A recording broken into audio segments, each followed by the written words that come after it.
పల్నాడు జిల్లా నర్సరావుపేట శివారులో గత నెల 24న జరిగిన పెదబాజీ హత్య కేసును పోలీసులు ఛేదించారు. నిందితులు బాలసుబ్రహ్మణ్యాచారి, రాంబాయమ్మలను ఈ నెల 6న అరెస్ట్ చేసినట్లు సీఐ సుబ్బారావు తెలిపారు. నర్సరావుపేట పోలీస్ స్టేషన్లో మీడియా సమావేశం నిర్వహించారు.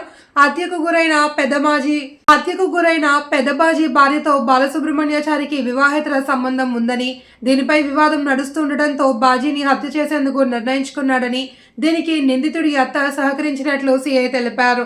మృతుడి భార్య షేక్ జబీనా ఫిర్యాదు మేరకు కేసు నమోదు చేసి విచారణ చేపట్టామని తెలిపారు. దీని గురించి నర్సరావుపేట రూరల్ పోలీస్ స్టేషన్లో crime number 283/2025 under section 103 clause 1 red with 35 BNS Narasaraopet rural police station case నమోదైంది. ఫస్ట్ ఇతన్ని స్టాప్ చేసి చంపింది ఎవరో తెలీదు. దాని గురించి మా ఎస్పీ గారు శ్రీ కృష్ణారావు సారు, అదేవిధంగా డిఎస్పీ గారు హనుమంతరావు గారు, వీళ్ళు సారాళ్ళు మమ్మల్ని డైరెక్షన్ చేసి దీంట్లో దర్యాప్తు స్టార్ట్ చేసాం.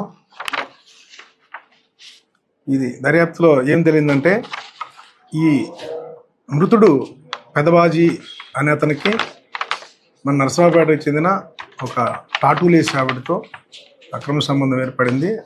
దాని గురించి ఒకటో నిందితుడికి ఆవిడ దీంట్లో ఒకటో నిందితుడి భార్య, ఆ అమ్మాయి ఇంట్లో నుంచి వెళ్ళిపోయి అతనితోనే ఉంటూ ఉంది.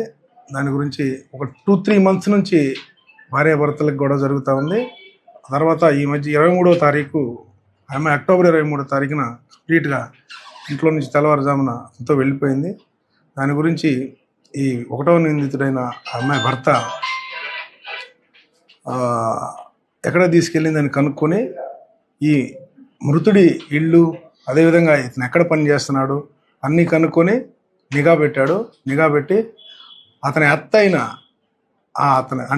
ఆ లేడీ యొక్క అమ్మతో కలిసి అతను చంపాలని నిర్ణయించుకొని పథకం ప్రకారం ఆ రోజు తెల్లవారుజామున వాళ్ళ ఇంటికాడ నుంచి బయలుదేరి ఈ సీనా పఫన్స్కి వచ్చి అతను రోజు టీ స్టాల్కి వచ్చే టైంకి సుమారు 5:45 గంటలకి ఇతను అతన్ని పట్టుకోగా ఈమె కత్తి తీసుకొని అతను స్టాబ్ చేసి చంపేసింది. దీని గురించి దర్యాప్తులో తేలడంతో వీళ్ళని నిన్న సాయంత్రం 4 గంటల సమయంలో ముద్దాయిలిద్దరిని కూడా అక్కడ వల్లభ చెరువు దగ్గర అరెస్ట్ చేసి, తర్వాత హత్యకు ఉపయోగించిన ఆయుధాలు, అదేవిధంగా వాళ్ళు తొడుక్కున్న బట్టలు అవన్నీ కూడా సీజ్ చేసి